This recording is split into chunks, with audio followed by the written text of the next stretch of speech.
सपदी युद्ध भूमि में सखी वचः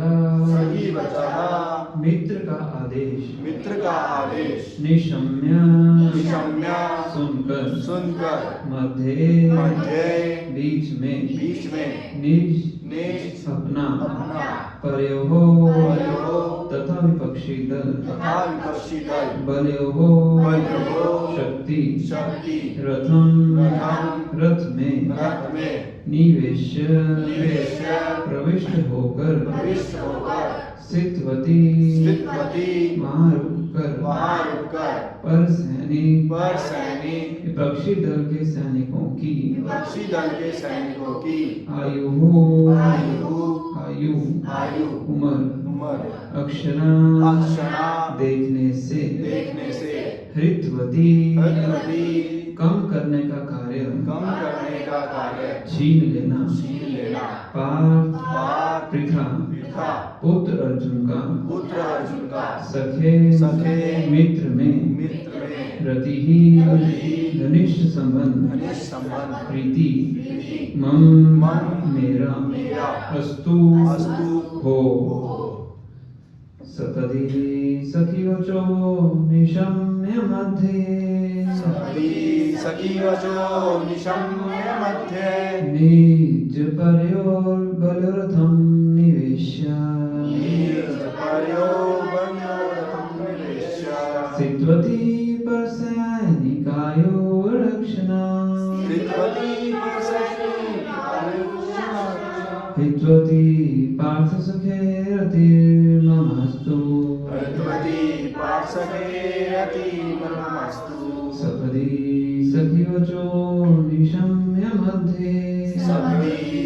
वचो निशम्य मध्ये निज परयोर बलरथम निवेश्य स्थितवती पर सैनिकायो रक्षणा हित्वती पार्थ सखे रतिर्ममस्तु सपदी सखी वचो निशम्य मध्ये निज परयोर बलरथम निवेश्य स्थितवती पर सैनिकायो रक्षणा हित्वती पार्थ सखे रतिर्ममस्तु संपति सखी वचो निशम्य मध्ये परो बलोरथम निवेशे स्थिवती निज परयोर बलरथम निवेश्य स्थितवती पर सैनिकायो रक्षणा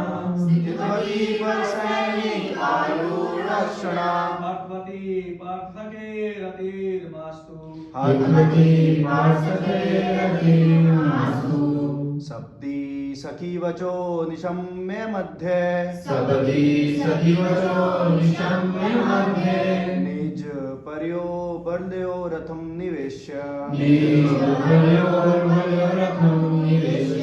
स्थितवती पर सैनिक आर्यक्षणा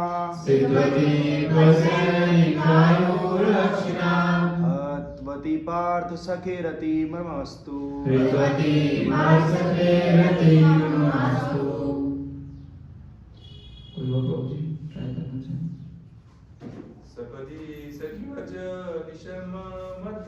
सपदी सखी वचो निशम्य मध्ये निज पर बलरथम निवेश्य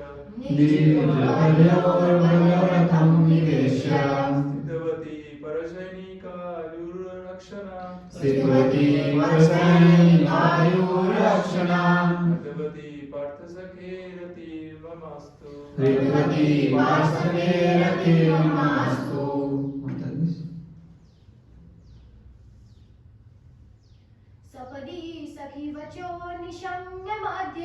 सपदी सखी वचो निशम्य मध्ये निज पर्योर्बल्यो रथम निवेश्य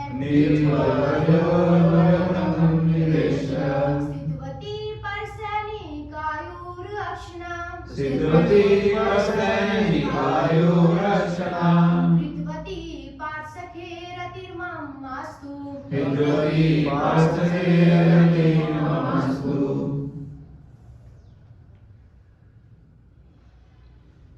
अनुवाद और तात्पर्य प्रभुपाद जी के द्वारा। प्रभुपाद की जय। ध्यान से सुनिए।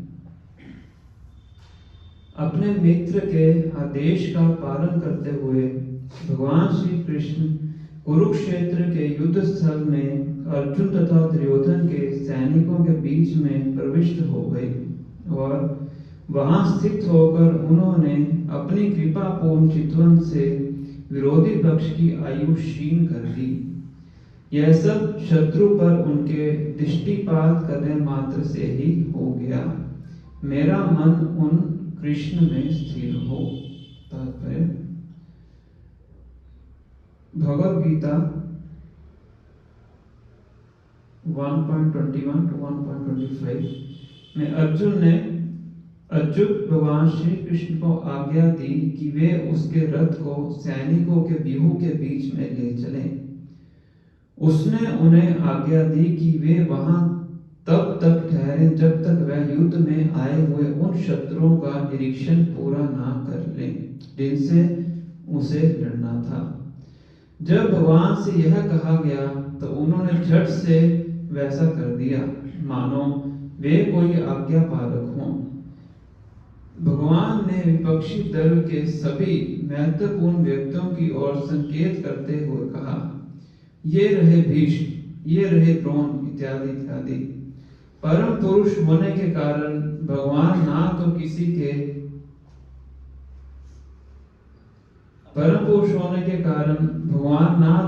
के आज्ञा पालक हैं, ना संदेशवाहक, चाहे वह जो भी हो, लेकिन अपने भक्तों पर अहेतुकी कृपा तथा वत्सलता के कारण कभी कभी वे अपने भक्त के आदेश का पालन एक तत्पर दास की तरह करते हैं।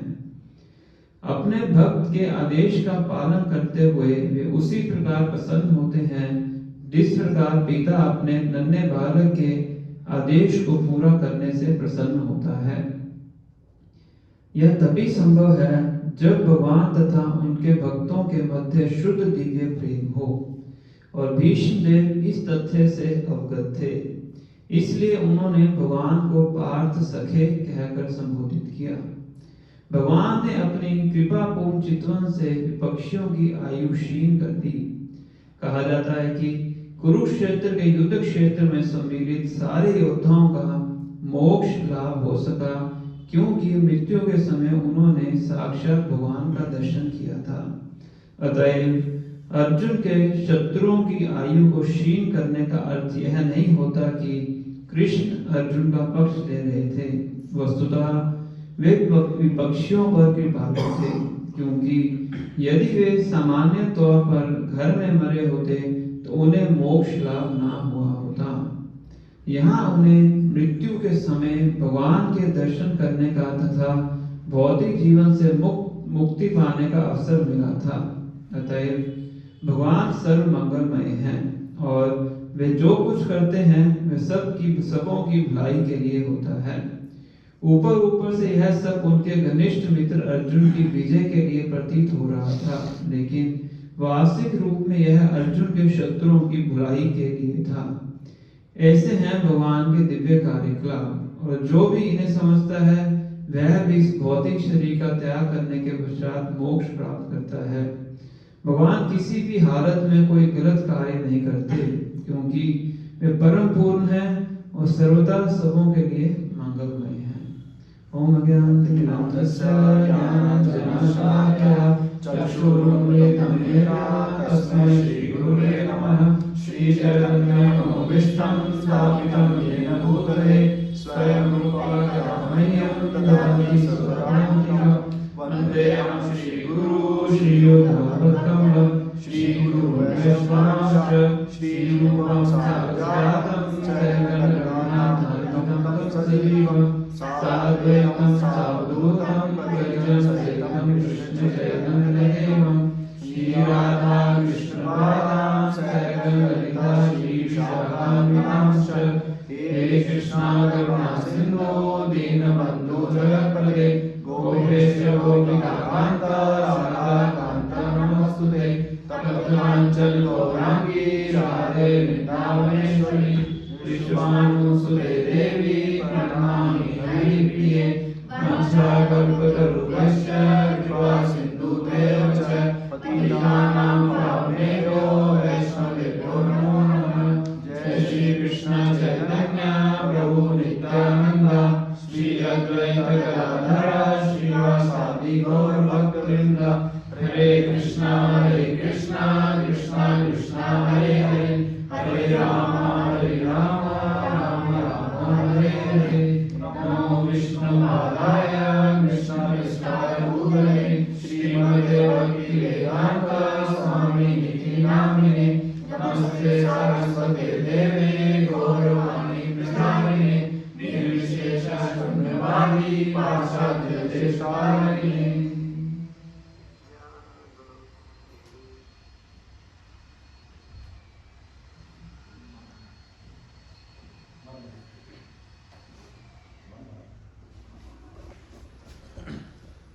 हरे कृष्णा।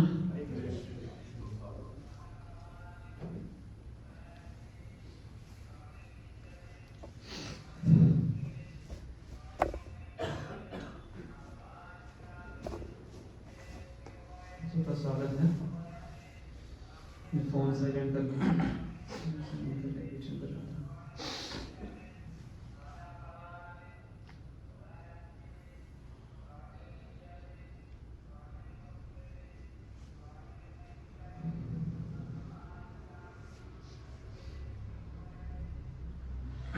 तो अभी जो हमने श्लोक पढ़ा है, स्तुति हम पढ़ रहे हैं। पिछले 3 श्लोक में पढ़ चुके हैं। इसमें हमने समझा था कि किस प्रकार से भीष्मदेव भगवान श्री कृष्ण के उस रूप का स्मरण करते हैं जिस रूप में वो अर्जुन के रथ को बचा रहे थे।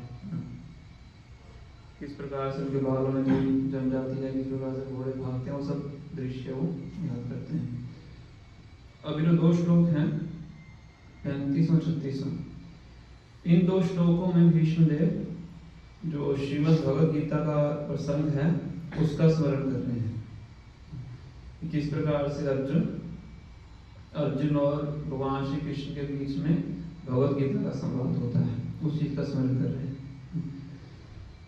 और उसी संदर्भ में जो अर्जुन का भगवान श्री कृष्ण का आपस का संबंध है उसका स्मरण कर रहे हैं। क्या कह रहे हैं? सपदि सखी वचो निशम्य मध्य निज परयोर बलोरथम निवेश्य। श्लोक डिस्प्ले कर देता हूँ।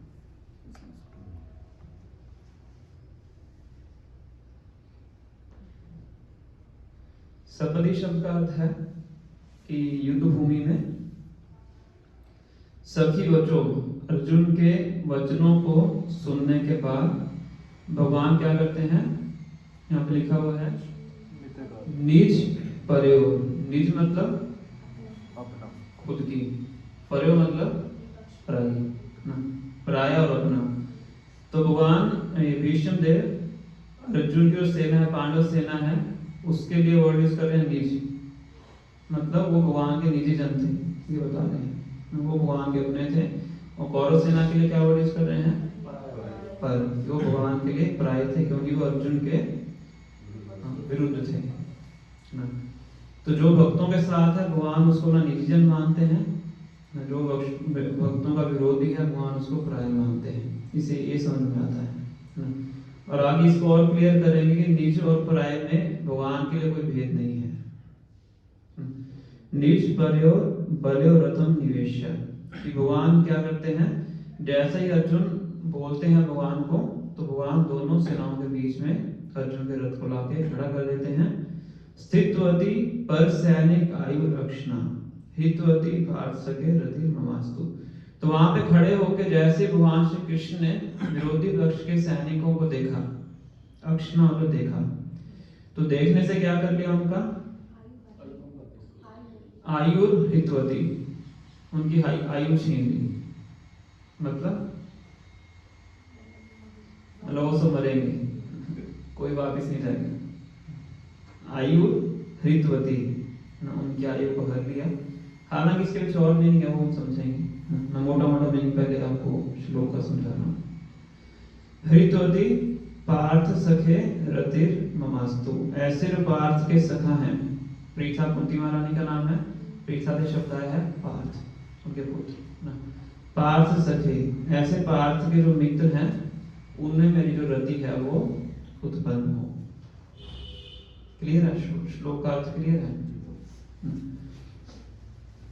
तो इस तरीके से जो विष्णुदेव है उस चीज का स्मरण कर रहे हैं। तो भगवद गीता में प्रसंग आता है कि जब दोनों सेनाएं आपस में खड़ी हो जाती हैं आमने सामने, वो बताया जाता है शंख भी बज चुके होते हैं। प्रथम अध्याय में इसका पूरा डिस्क्रिप्शन आता है। पहले कौरव सेना के लोग अपने शंख बजाते हैं, फिर उसके बाद भगवान श्री कृष्ण और अर्जुन अपना शंख बजाते हैं, फिर उसके बाद बाकी जितने पांडव हैं वो सब अपना शंख बजाते हैं। तो आइडियली ऐसा होता है कि शंख बजने के बाद युद्ध शुरू हो जाता है। शंख बजाने का मतलब यह है कि अब युद्ध शुरू किया जाए। पर जैसे ही युद्ध शुरू होने वाला होता है, अर्जुन संकेत करते हैं कि अभी युद्ध शुरू मत कीजिए। जैसे क्रिकेट होता है ना, जो बैट्समैन ऐसे बैट कर देता है, तो अगर वो बॉलर भाग के भी आ रहा तो वो बॉल नहीं डालता है कि बॉल नहीं डालनी है। तो इसी प्रकार से अर्जुन ने संकेत किया। कोई बताते हैं कि अपने धनुष को खड़ा करके ऐसे ऐसे हिलाते हैं कि अभी युद्ध शुरू नहीं करना है। अब अर्जुन तो मेन व्यक्ति थे पांडव सेना के, अर्जुन और भीम। तो अर्जुन ऐसे इशारा करेंगे तो हर किसी को मारना है, तो उस पॉइंट पे युद्ध शुरू नहीं होता है। अब इस पॉइंट पे अर्जुन भगवान श्री कृष्ण को कहते हैं कि हे अर्जुन, मेरे रथ को दोनों सेनाओं के बीच में ले जाके खड़ा करो। सेनयोर उभयोर मध्ये रथम स्थाप्य मे अर्जुन तानि एता निरीक्षणम योद्धु कामान वस्थितान। कि अर्जुन, दोनों सेनाओं के बीच में मेरे रथ को ले जाके खड़ा करो, ताकि मैं देख सकूं कि कौन मेरे साथ युद्ध करने के लिए आया है। धृतराष्ट्र को प्रसन्न करने के लिए कौन कौन व्यक्ति हैं जो मेरे साथ युद्ध करने के लिए आए हैं। और जैसे ही भगवान अर्जुन के इन वर्ड्स को सुनते हैं, हमें बताया गया है तुरंत रथ को ले जाके दोनों सेनाओं के बीच में खड़ा कर देते हैं। और वहां पे बताया गया है कि भगवान की जो मुद्रा है बिल्कुल प्रसन्न रूप में है। क्यों हंस रहे हैं भगवान, क्यों मुस्कुरा रहे हैं? तो स्थिति का पता था अर्जुन का कि क्या कहने वाला है। क्योंकि भगवान अर्जुन के हृदय में है परमात्मा के रूप में, और उसके हृदय में रह के उसको डाउट में डाल रहे हैं। क्योंकि उनके माध्यम से क्या करना है? भगवद गीता का उपदेश सुनाना है पूरे संसार को। तो वहां पे बताते हैं एवं उक्तो ऋषिकेशो गुणाकेशेन भारत सेनयोर उभयोर मध्ये स्थापित्वा रथमुत्तमम्। तो ऐसे जैसे भगवान सुनते हैं, अर्जुन के रथ को ले जाके दोनों सेनाओं के बीच में खड़े कर देते हैं। अब खड़े होने के बाद अर्जुन निरीक्षण करते हैं, देखते हैं। अब भगवान क्या करते हैं? इशारा करके दिखाते हैं। वाच पार्थ पश्यतान, कि हे पार्थ देखो। क्या देखो? संवेदान कुरु नीति, पूरा जो कुरु राज्य है, वंश है, वो सब तुम्हारे साथ युद्ध करने के लिए यहाँ पे खड़ा है। हाथ करके दिखा रहे हैं, उंगली करके दिखा रहे हैं। देखो भीष्मदेव खड़े हुए हैं, ये देखो द्रोणाचार्य खड़े हैं, ये देखो दुर्योधन खड़ा है, ये कृपाचार्य खड़े हैं, दुर्योधन के 100 भाई खड़े हैं। एक एक करके दिखाते हैं। क्यों दिखाते हैं? क्योंकि उसके हृदय के अंदर जो कंपैशन है ना, या जो ममत्व की भावना है कि ये मेरे हैं, उसको भगवान जगाना चाहते हैं। फिर अर्जुन देखते हैं और देखते ही मोहित हो जाते हैं। कहते हैं इतने लोगों को मारना पड़ेगा, सारा मेरा जो परिवार है वो सारा तो मर जाएगा, सब रिश्तेदार मर जाएंगे, तो कैसे मैं इस राज्य का भोग करूंगा? राज्य का भोग करते हैं ना, जब तक ऐश्वर्य का भोग करने के लिए आपके परिवार वाले साथ में नहीं है, तो व्यक्ति को ऐश्वर्य का भोग करने में आनंद नहीं आता है। बहुत से लोग होते हैं जिनका बहुत धन होता है और उनका साथ देने वाला कोई नहीं होता है। अकेले होते हैं घर के अंदर, इतना बड़ा घर है, तो वो घर उनको काटता है, उनको आनंद नहीं देता है, क्योंकि उस ऐश्वर्य का एंजॉय करने के लिए उनके साथ और कोई नहीं है। तो जो सोचते हैं सब रिश्तेदार तो ही मर जाएंगे, तो अगर राज्य मिल भी गया तो मेरा इस राज्य का फायदा क्या है? तो वैसे 5 कारण बताते हैं इस अर्जुन भगवान को युद्ध ना करने की। उसमें से एक है कि आनंद की प्राप्ति नहीं होगी। पहला कारण बताते हैं कि मुझे दया के कारण, कि मुझे इनको नहीं मारना चाहिए। तो नैतिक दृष्टि से जो अर्जुन है भगवान को बहुत अच्छे अच्छे कारण बताते हैं कि मुझे युद्ध को नहीं करना है। तो ये चीज यहाँ पे वो बता रहे हैं भीष्मदेव। नीच परयोर बलम बलयो रथम निवेश्य। तो भगवान जो रथ को वहां पर खड़ा कर देते हैं, अर्जुन इस प्रकार से बात करते हैं और बताते हैं कि भगवान जब वहां पे खड़े होके कुरु सेना के ऊपर दृष्टिपात करते हैं, देखते हैं, तो देखने से क्या हो जाता है, सबकी आयु को छीन लेते हैं केवल देखने से। क्यों छीन लेते हैं? क्योंकि उनको इस युद्ध के अंदर क्या करना है, मृत्यु को प्राप्त करना है। और आचार्यगण बताते हैं कि भगवान के मारने में और भगवान के जीवित रखने में दोनों में कोई भेद नहीं है, क्योंकि भगवान क्या है, परम सत्य है, हमारी तरह नहीं है। भगवान के हर कार्य में क्या होता है, भलाई होती है। तो यहाँ पे आयु रक्षणा का मतलब क्या है कि भगवान ने उनकी भौतिक जगत की आयु छीन ली, मतलब उनको मुक्ति प्रदान करके भगवान के धाम को भेज दिया। किसी को ब्रह्म ज्योति में भेज दिया, किसी को वैकुंठ में भेज दिया। इसको बोलते हैं आयु रक्षणा। ये बताने का मतलब है कि भगवान भेदभाव नहीं करते हैं। भगवान किसी की, अर्जुन को भगवान ने जीत दिलाई, उसमें अर्जुन का भला है। उनको भगवान ने मरवा दिया, उसमें उनका भला है, उनको मुक्ति प्राप्त होगी, है ना। इस तरह से इसमें भीष्मदेव बता रहे हैं। निज परयोर बलयो रथम निवेश्य स्थितवती परसैनिकायु रक्षणा हितवती पार्थ सखे रतिर ममस्तु। तो इसमें हम भगवान के चरित्र के अलग अलग पहलू देखते हैं। पहला पहलू है कि भगवान का ये स्वभाव है कि वो अपने भक्तों के द्वारा नियंत्रित होते हैं। रूपाली तात्पर्य में इस विषय के बारे में मेंशन करते हैं ना, कि इस पूरे संसार में कोई ऐसा व्यक्ति नहीं है जो कि कृष्ण भगवान को आदेश दे सके। भगवान परम नियंता है ना। मान लीजिए कोई नरसिंह देव को क्या आदेश दे रहा है, क्या कैसा प्रयास रहेगा, ये नहीं दे सकता कोई, है ना। पर प्रहलाद महाराज दे सकते हैं। जब नरसिंह देव प्रकट होते हैं हिरण्यकश्यप को मारने के लिए, तो सभी देवी देवता बहुत बड़ी बड़ी प्रशंसा करते हैं, एक एक करके प्रशंसा करते हैं। पूरा एक चैप्टर है जिसमें एक एक देवी देवता की प्रशंसा करते हैं, भगवान स्तुतियां करते हैं।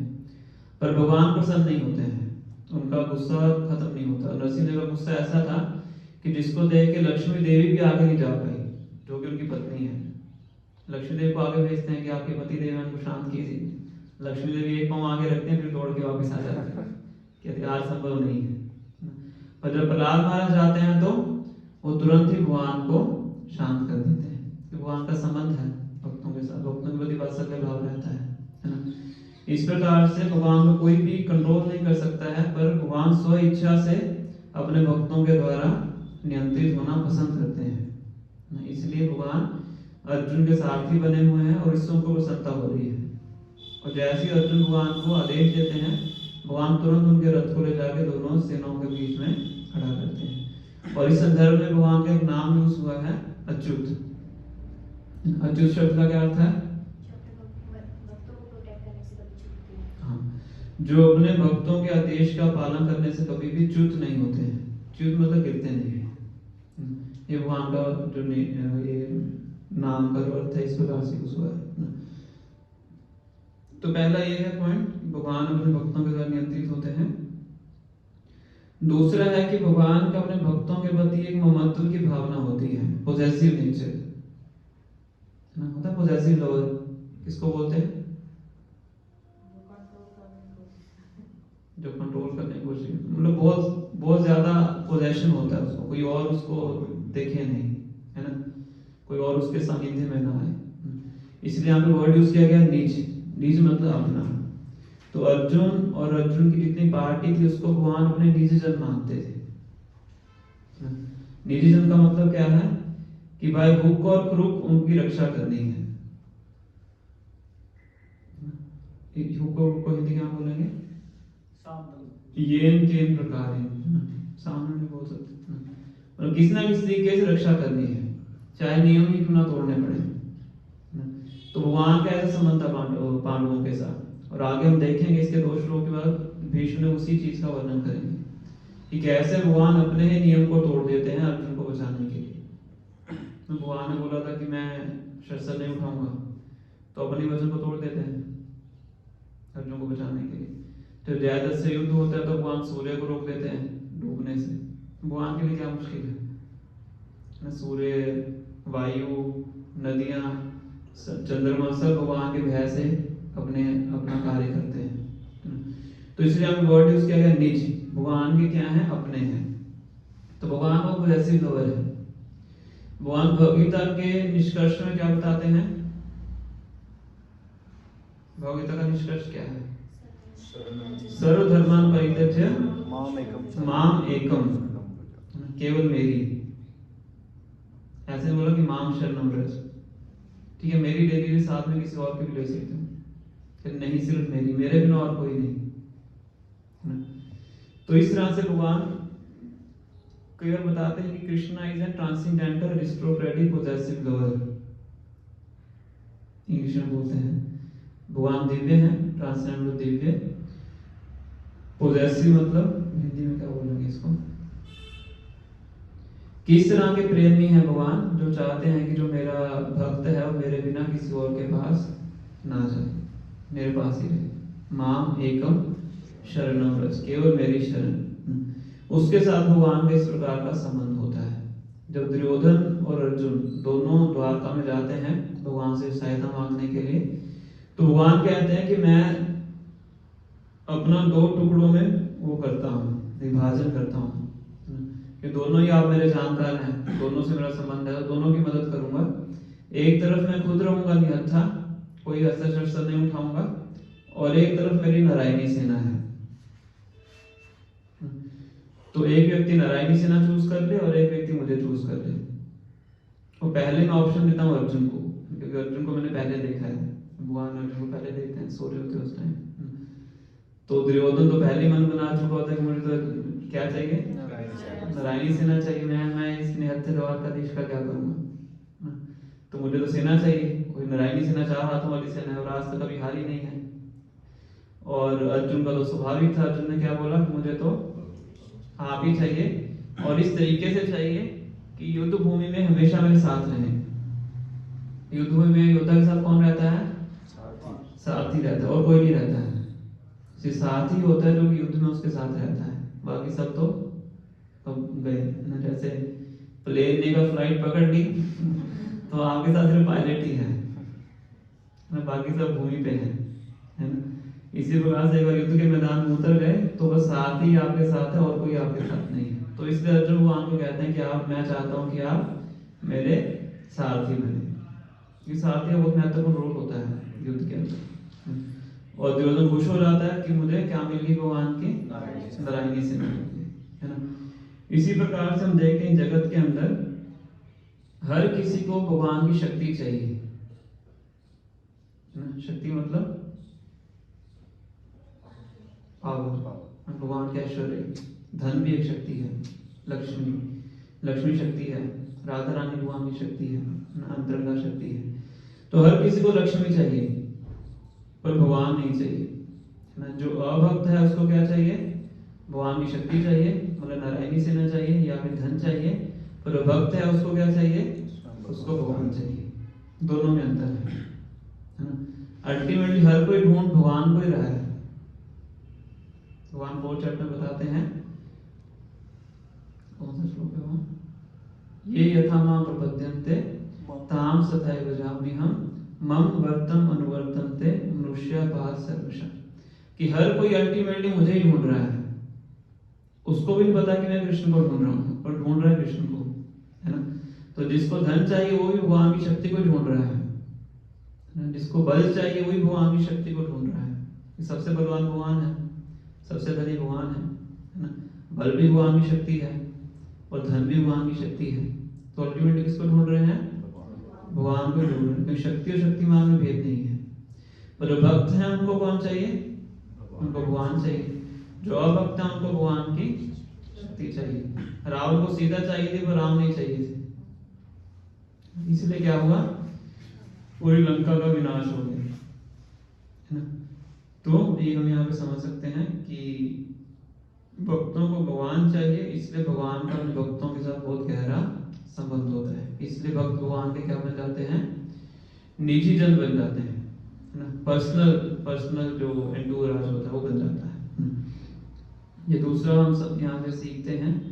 और तीसरा पॉइंट है कि भगवान क्या इम्पार्शल का क्या बोल रहे हैं हम, निरपेक्ष, निष्पक्ष स्वभाव, है ना।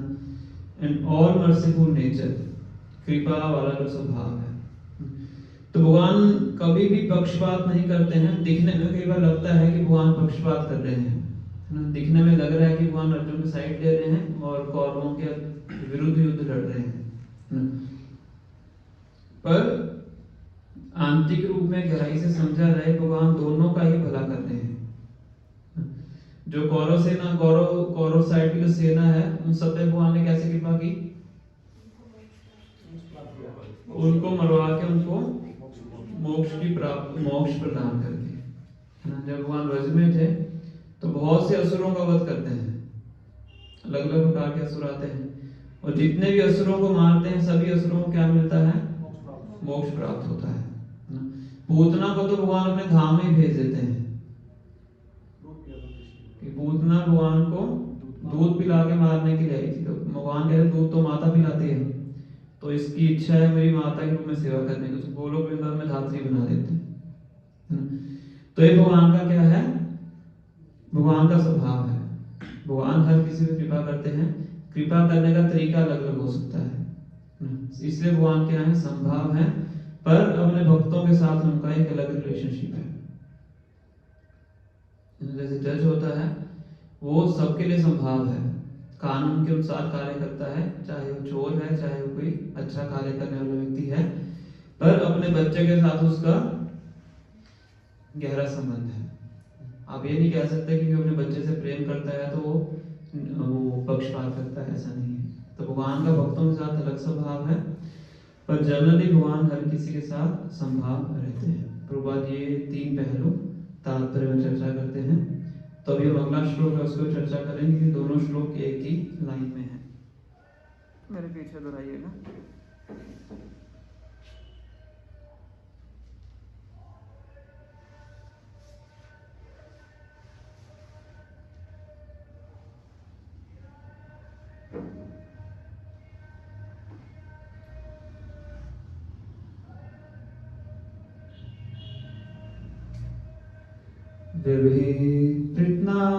मुखं निरीक्ष्य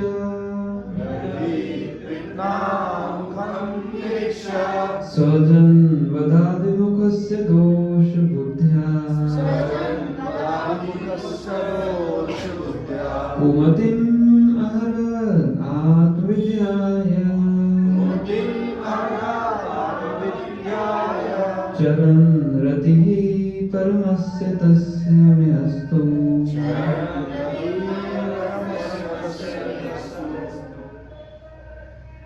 तो इसी चीज को यहाँ पे वर्णन कर रहे हैं। जब युद्ध क्षेत्र में अर्जुन अपने समक्ष सैनिकों तथा सेनापतियों को देखकर अज्ञान से कलुषित लग रहा था, तो भगवान ने उसके अज्ञान को दिव्य ज्ञान प्रदान करके समूल नष्ट कर दिया। उनके चरण कमल सदैव मेरे आकर्षण के लक्ष्य बने। देखिए हर श्लोक के अंत में क्या बोल रहे हैं, मेरा मन उनमें जाए, मेरी मति उनमें जाए, उनके चरण कमल मेरे जीवन का लक्ष्य बने। हर श्लोक यहाँ में बोल रहे हैं, क्योंकि मृत्यु भी शरीर का परित्याग करने वाले हैं, मृत्यु आने वाली है। तो यहाँ पे कह रहे हैं कि जब अर्जुन मोहित हो जाते हैं दोनों सेनाओं के बीच में विपक्षी सेना को देखकर, तो भगवान उनको दिव्य ज्ञान प्रदान करके उनकी कुमति को हरते हैं।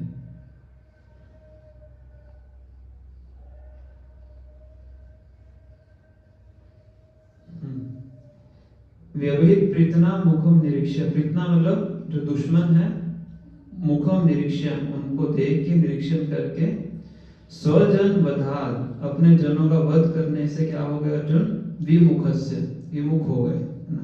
किसके कारण, दोष बुद्धिया कुमतिम अहरत आत्मविद्याय चरण रति परमस्य तस्य में अस्तु। तो भगवान क्या करते हैं, हमको क्या प्रदान करते हैं? आत्मविद्या। तो यहाँ भगवत गीता के लिए दूसरा वर्ड यूज किया गया, कौन सा? आत्मविद्या। भगवत गीता का दूसरा नाम है आत्मविद्या। तो ऐसा देखे क्या करते हैं, कुमति, उनकी जो कुमति है उसको हल देते हैं। तो कोई व्यक्ति पूछ सकता है कि अर्जुन तो देखा जाए नॉन वायलेंस का पालन कर रहे हैं। समझ नॉन वायलेंस क्या होता है? अहिंसा। बुद्धिज्म का तो मेन मोटो यही है। बौद्ध लोग क्या बोलते हैं? अहिंसा परमो धर्म। और अर्जुन यहाँ पे क्या कह रहे हैं? अहिंसा के लिए तो कह रहे हैं, तो गलत कैसे हो गए?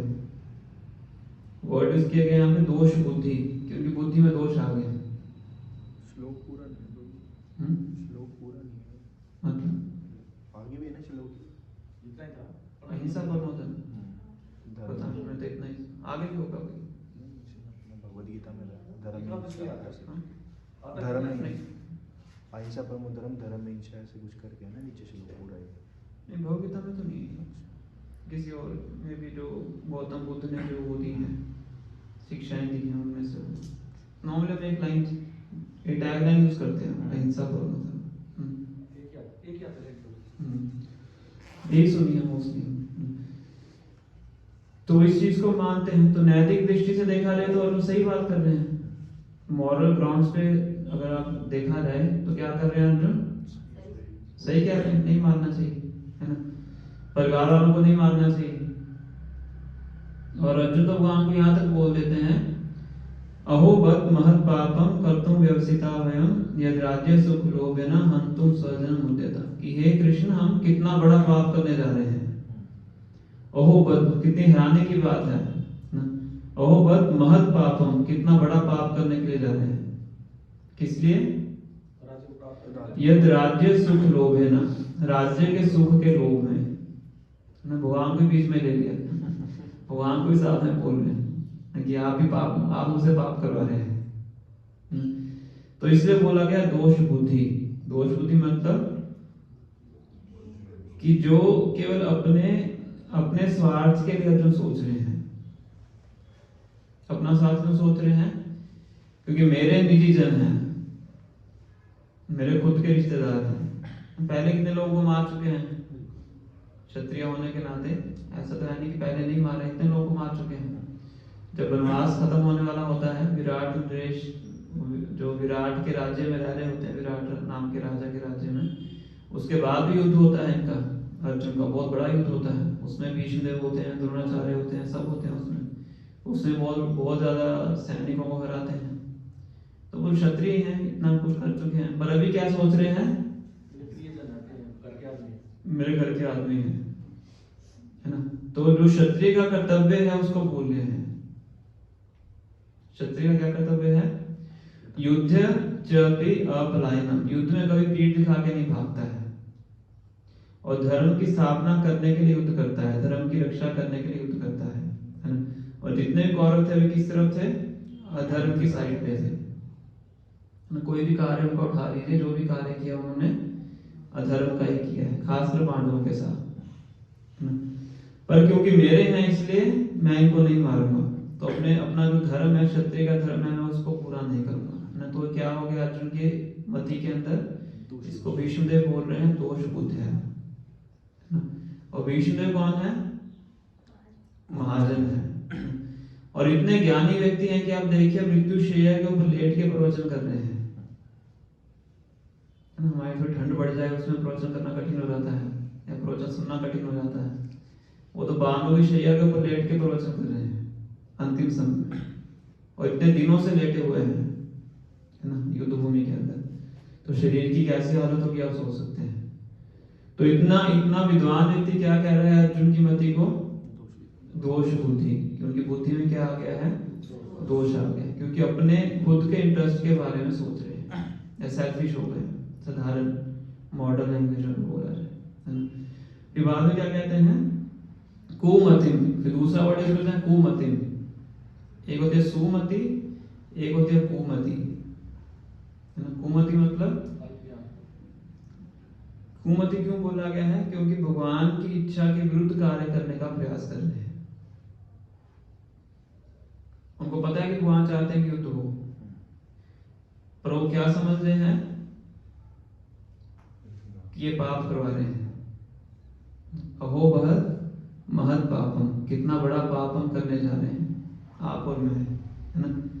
तो भगवान से उल्टा सोच रहे हैं, जिस चीज को भगवान सही मान रहे हैं उस चीज को वो गलत मान रहे हैं, इसलिए वर्ड यूज किया गया है कुमतिम, है ना।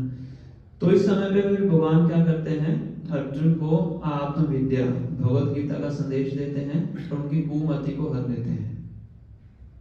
कुमतिम अहरत आत्मविद्या यश। तो भगवत गीता को आत्मविद्या क्यों बोला गया है? कितने भक्त हैं भगवत गीता पढ़ चुके हैं? हम तो सब क्लास में पढ़ ही चुके हैं भगवत गीता, क्योंकि अर्जुन को आत्मिक रूप से जागृत होता है। आत्मिक रूप से जागृत है। ओके, कोई बोल रहा था शरीर नहीं आत्मा है वो बताते हैं। ओके, और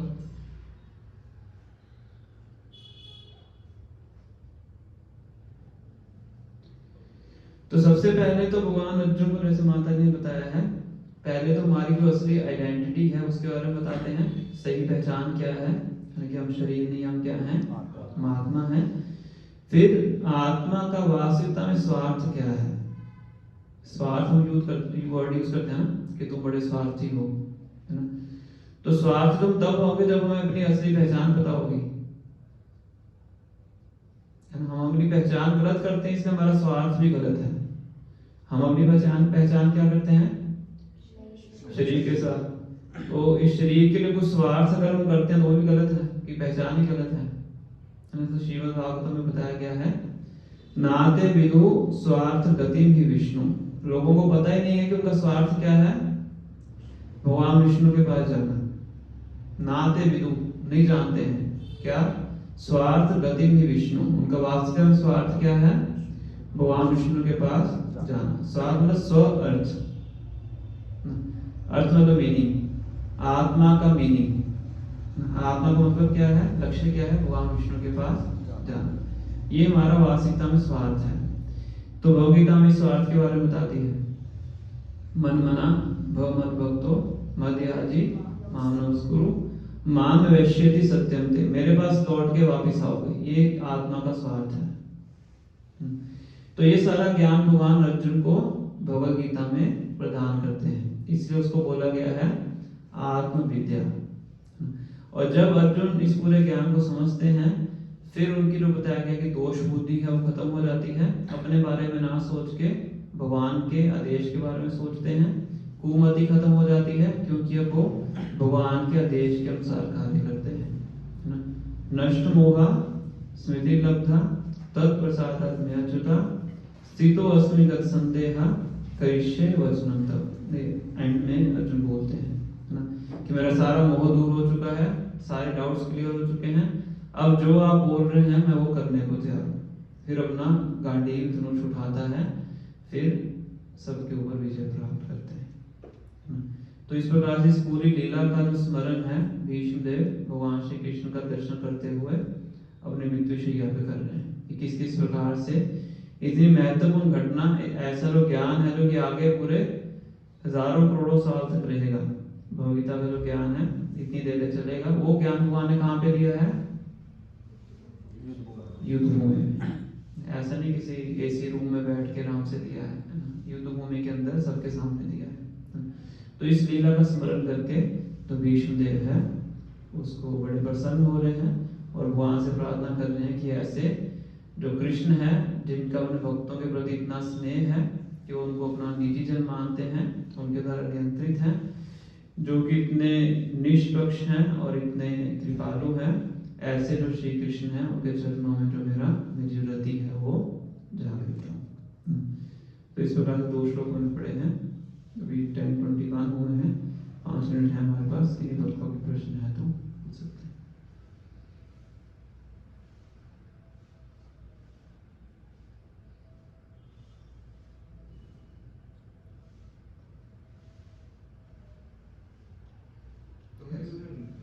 ऊपर पढ़ाया जो बताया उस पर दैट मीन्स जो भक्त है वो निजी है और जो अभक्त है वो पढ़ाया है, लेकिन हम दूसरी तरह से बोलते हैं कि सभी हम लोग भगवान की अंश है और भक्त वही है जो भक्त अभक्त को अभेद रूप मतलब डिस्टिंक्शन ना करके समान रूप से देखे। तो बताया जाता है कि परमात्मा के रूप में भगवान सबके लिए एक समान है। परमात्मा है ना, हमारे सबके हृदय में परमात्मा रहते हैं, हमारे संग। ईश्वर सर्वभूतानां हृदयेषु तिष्ठति। हृदय के अंदर आत्मा के साथ कौन है? परमात्मा है। तो चाहे जीवात्मा किसी भी योनि में क्यों ना हो, चाहे वो पशु की योनि में है, पक्षी की योनि में है, पेड़ पौधों की योनि में है, सबके साथ कौन है? परमात्मा है। तो उस भाव में परमात्मा के यहाँ सबके लिए एक समान है। वो कोई भेदभाव नहीं करते हैं। कोई पाप भी करता है उसके हृदय में, पापी के हृदय में भी है। पर जब आती है बात भगवान की, स्वयं भगवान की, तो उसमें भगवान क्या करते हैं? अपने भक्तों के साथ रहते हैं। आप बोल सकते हो ऑन ड्यूटी भगवान सबके लिए एक समान है। जज की एग्जांपल है ना, जब जज ऑन ड्यूटी पे है तो सबके लिए एक समान है। उसके लिए किसी आइडियली बात कर रहे हो, आदर्श रूप से उदाहरण देने के लिए, तो आइडियली वो क्या है? सबके लिए क्या है? बराबर है ना। जैसा कॉन्स्टिट्यूशन में, कानून की किताब में लिखा हुआ है उसके अनुसार वो अपना निर्णय लेते हैं, क्योंकि वो ऑन ड्यूटी है। और जब ड्यूटी से दूर अपने घर में जाएंगे तो क्या है ना, तो वो अपने बच्चों का, अपने परिवार के साथ उसका अलग रिलेशनशिप है। अब परिवार के साथ अलग रिलेशनशिप है, इसका मतलब ये नहीं है कि दूसरों से घृणा करते हैं। दूसरों के लिए ऑन ड्यूटी वाला रिलेशनशिप है, परिवार में अपना जो निजी रिलेशनशिप है वो है। इसी प्रकार से एज परमात्मा भगवान सबके लिए इक्वल है, ऑफिशियल है, कोई भेदभाव नहीं करते हैं। पर जब भक्त की बात आती है तो वो उनके पर्सनल रिलेशनशिप की बात है, उनके साथ ऐसे डील नहीं करते हैं, पर्सनल डील नहीं करते हैं। गोपाल जी को उदाहरण देते हैं कि उनके दोस्त थे, तो प्रधानमंत्री से मिलने जाते हैं। प्रभुपाद के दोस्त है, कौन थे? प्रभुपाद किसी एग्जाम्पल को बताते हैं, मतलब सच एग्जाम्पल थी कि उनके सेक्रेटरी बोलते हैं कि आप थोड़ी देर वेट कीजिए। वो वेट करते हैं, बैठे रहते हैं, सेक्रेटरी चला जाता है, आधा घंटा निकलता है, 1 घंटा निकल जाता है, आता नहीं। तो बताते हैं कि वो थोड़ा अंदर दरवाजा खोल के झांक के देखते हैं, तो जो वो प्रधानमंत्री होते हैं, प्राइम जो भी होते हैं, तो वो निकट डाली होती है, बनियान डाली होती है, और वो अपने पोते को पीठ के ऊपर बिठा के वो उसको खिला रहे हो। पोता उनको बोल रहा होता है, जैसे घोड़े को खिलाते हैं ना, समझ रहे हैं क्या अंतर है? क्या अर्थ है इसका? परिवार के साथ अपना कि इतना बड़ा व्यक्ति है ना, से भगवान है, सबसे बड़े हैं, सर्वलोक महेश्वरम, पर अपने बेटे का क्या संबंध है उसका, उस व्यक्ति का, पोते के साथ, कि वो उसको कंट्रोल कर रहा है, क्योंकि उसका परिवार का व्यक्ति है ना। इसी प्रकार से जो भगवान के भक्त हैं उनके साथ भगवान का ऐसा रिलेशनशिप होता है, उनको ऐसे कंट्रोल करते हैं, क्योंकि प्रेम का संबंध है। बाकी सब ऑफिशियल रिलेशनशिप है, इसलिए यहाँ पे निज और परे और वर्ड यूज किया गया है।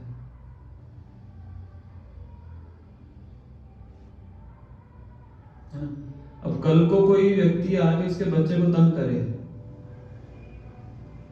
किडनैप करके ले जाए, तो उस व्यक्ति का उसके साथ कैसा भाव रहेगा जो किडनैप करके लेके गया है ना। तो उसी प्रकार से यहाँ पे अर्जुन को उन्होंने क्या किया है, दुर्योधन और उनकी पार्टी ने क्या किया है, ऐसे ही आचरण किया है।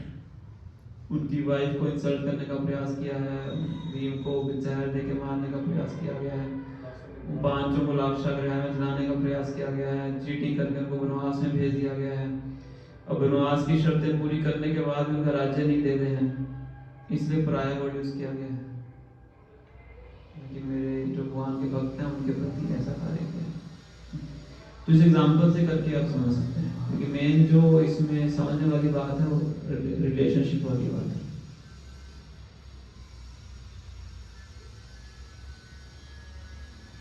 इसी चीज को तो कृष्ण ने देख रहे हैं, बार बार सेम चीज को रिपीट करेंगे।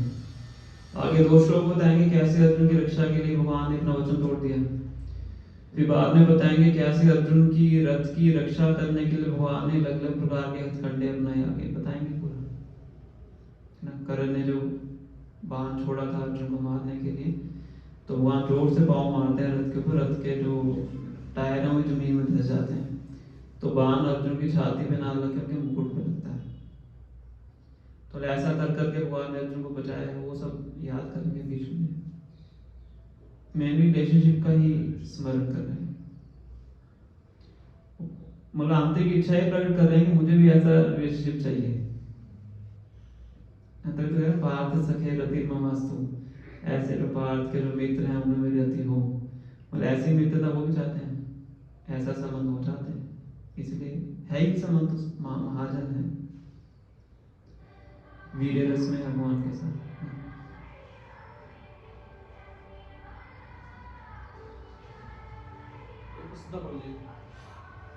जब ये युद्ध हुआ था, माता इसके बाद करोड़ों सैनिक इस युद्ध में मर गए, उनकी फैमिलीज है वो सारी, वो तो बिल्कुल कमाने वाला कोई नहीं बचा, कोई उसमें स्थिति ऐसी पैदा नहीं हुई थी।